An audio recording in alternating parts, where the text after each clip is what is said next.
Every day you open a paper or switch on the news, there's likely to be a story about a woman who has been murdered, assaulted or abused.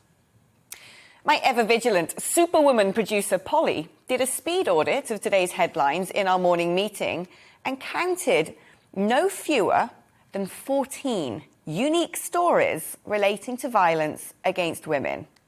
14.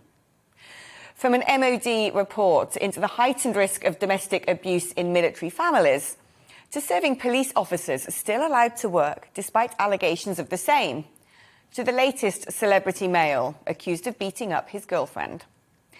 All around the world, women are still being killed, raped, or controlled on a daily basis. 1 in 3 globally will come to some form of harm at the hands of a man. In the UK, the statistic is marginally better, but still 1 in 4. A quarter. In fact, let's roll through those stats, as this month is Domestic Violence Awareness Month. So let's all become aware. It is worth contextualising today's show to explain why we are doing it. Every 3 days, a woman is killed by a man in the UK. Probably more frequently than you buy a pint of milk. 70% of these murders took place in their own homes.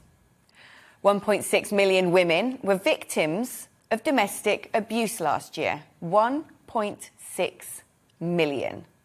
That's the equivalent of the entire populations of Birmingham, Manchester and Aberdeen all put together in 1 year.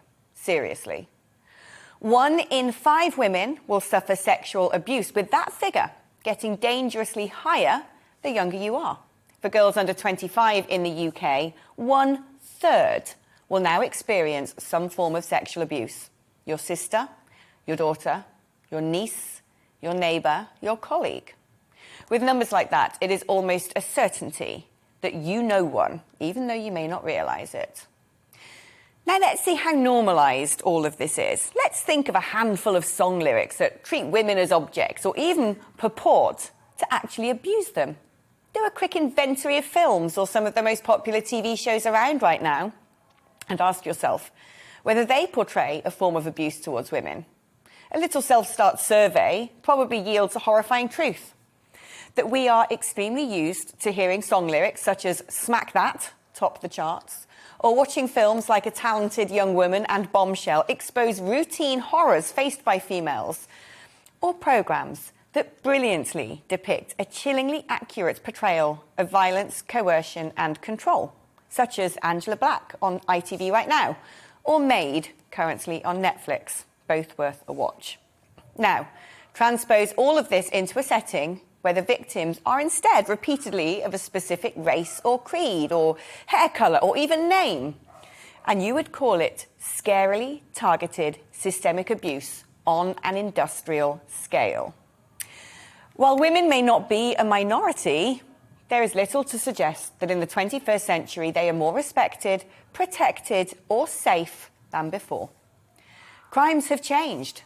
Abuse is more sophisticated, with an entirely new slew of offences, from revenge porn to imported misogyny such as female genital mutilation and forced marriage.